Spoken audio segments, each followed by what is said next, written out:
Guys, we really need to start a project. What project? Our video project. What class? For leadership? Leadership. Yeah. We have a video project? Yeah. Oh. Where have you been the last 8 weeks? Well...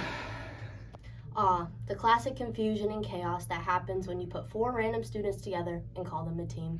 But fear not, for today we'll embark on a journey to uncover the hilarious profits and absurdities that plague our beloved group project.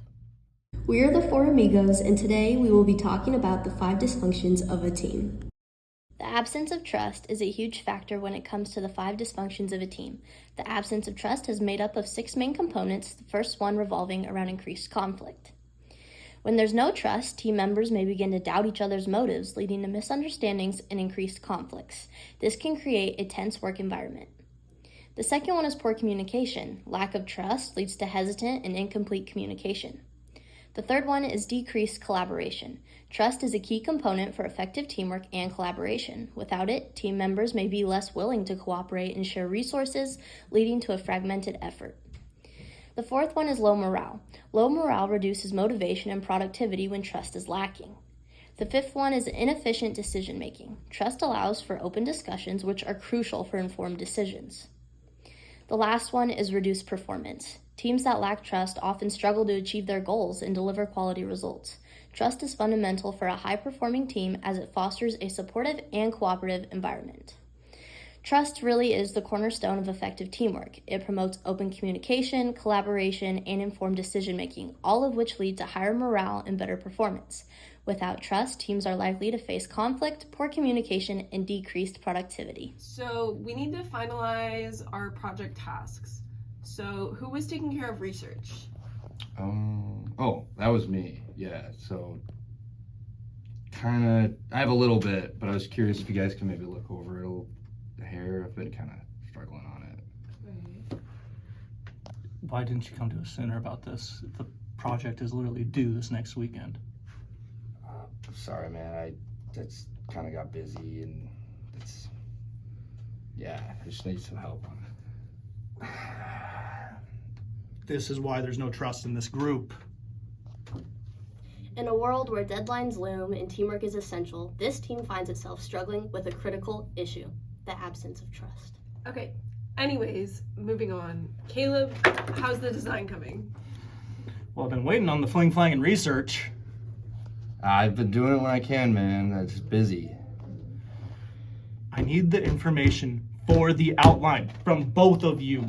Distrust leads to accusations, frustrations, and a lack of cooperation. The team's productivity plummets. Arguing isn't getting us anywhere. Let's take a step back, chill, and move on. We have to trust each other. I suppose we can just take the information that we have, you guys can send it to me, and we can work with what we got. Okay. I'm sorry, guys. I'll send what I have, and we'll start working on it right now. It's all good. Let's get to work. Now, shifting gears to another dysfunction: avoidance of accountability. This occurs when team members fail to hold each other to high standards or let poor performance slide. It often stems from a desire to maintain harmony or avoid uncomfortable conversations, but the result is a lack of follow-through and declining team performance. When teams avoid accountability, miss deadlines, inconsistent work, or underperformance go unchecked. This can create resentment among team members who are meeting expectations and ultimately lower the group's overall effectiveness. In contrast, teams that embrace accountability foster a culture of responsibility where everyone is committed to shared goals. A team can overcome this dysfunction by establishing clear performance standards, regularly reviewing progress, and encouraging peers to hold each other responsible.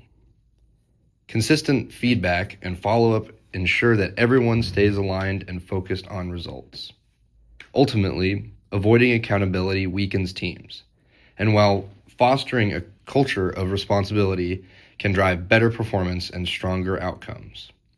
Now, my colleagues and I will show you an example of this happening in a scenario where a sales team fails to address a consistently underperforming colleague, leading to missed targets.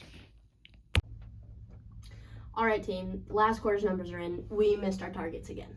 I mean, most of us are meeting our goals. It's a tough market out here. Well, let's just stay positive and try to keep pushing forward. Many months later. We missed our target again. This cannot keep happening. I mean, it's not a mystery that Caleb's not meeting expectations. I don't know why nobody's called it out before. I thought I was doing fine. Why didn't you guys tell me? This scene highlights how avoiding accountability weakens team performance. Addressing problems directly and setting clear expectations helps teams stay on track and succeed. The third dysfunction of a team is lack of commitment.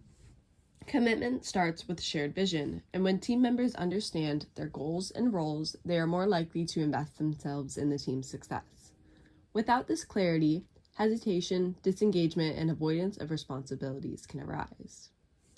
A major consequence is groupthink, where members hold back their true opinions and agree to the majority, leading to poor or stalled decision-making. Alternatively, a team without consensus may struggle due to conflicting motivations. To address this, teams should regularly assess goals and progress. Leaders can also clarify commitments at the end of meetings by summarizing decisions and assigning responsibilities with deadlines. By reinforcing accountability, teams can overcome this dysfunction and foster a more engaged and results-driven dynamic. In the following example, a group is working on a school project but is struggling to come to a consensus on how to implement their project plan. All these members have different levels of engagement and commitment to the task at hand, which makes this agreement extremely difficult. Okay, team. We've discussed everything, and it's finally time to implement our plan. We need to finalize everything today so we can meet our Friday deadline. Is that all right with everybody? Well, I still think that we should look at other ways. What if our way sucks and we need to find something way better? I think we should take a few more days before we finalize everything. Or we just go what we already have. It's just a school project. Look, we've been planning this for weeks. We have enough research and plans to move forward. If we just keep second guessing, we're never going to meet the Friday deadline, all right? But what if we're wrong? What if we commit and then fail the project as a result? Or we deal with it later, or have someone else do it. God. Look, part of making progress is making a decision and moving forward. If we don't commit, now we'll be scrambling to meet the deadline. Friday. I just think we should keep our options open a little longer. Let's just flip a coin and get this over with. This is exactly why we struggle. We either overanalyze or we disengage. And then we miss our chance to meet our deadline, which is Friday. Guys, it's already Wednesday.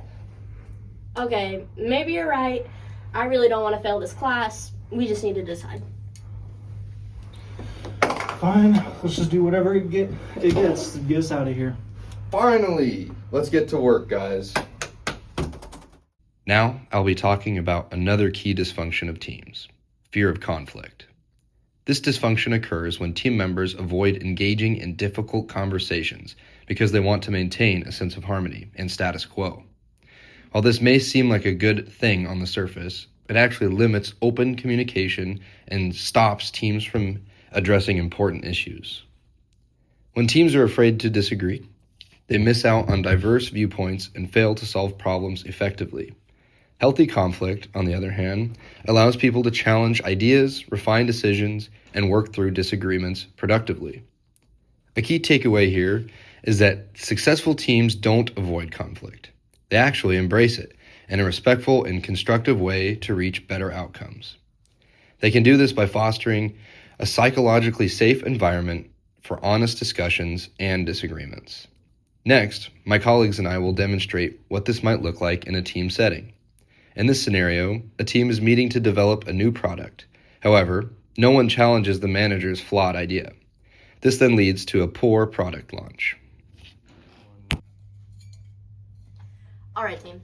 Here's my big idea. This water bottle. We sell it, but in order to use it, you have to download our app, pay the subscription of $12.99 a month before you can drink out of it. What do you guys think? I think that's a really cool idea, boss. Unique take, knocked it out of the park.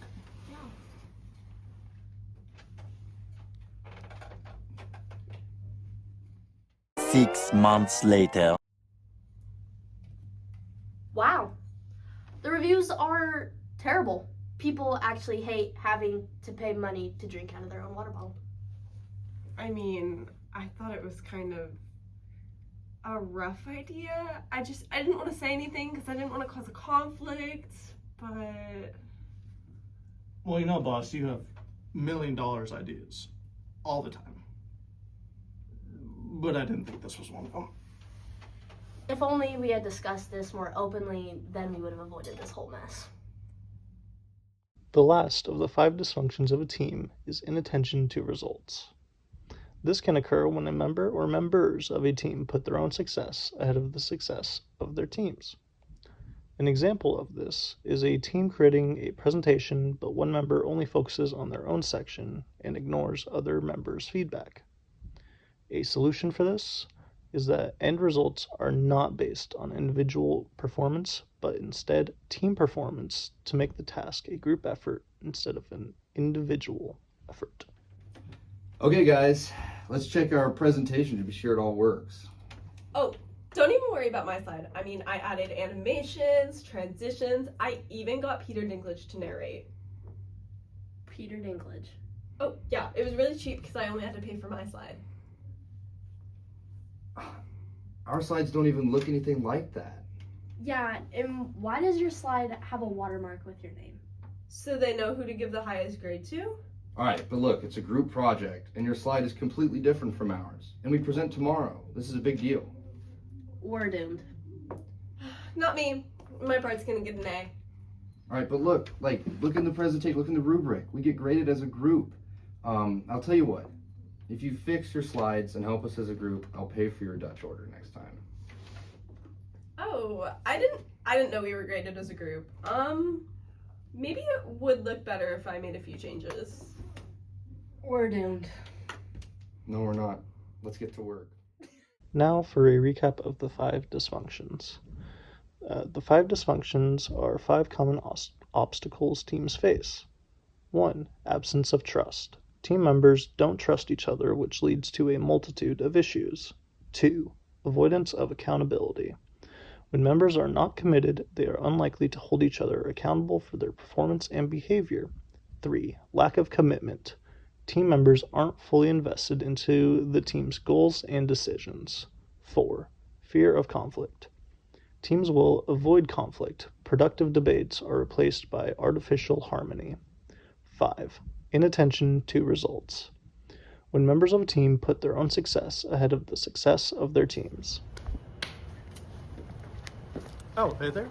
Done with the presentation already? Well, those were the 5 dysfunctions of a team. Hopefully from the presentation, you know how to avoid them.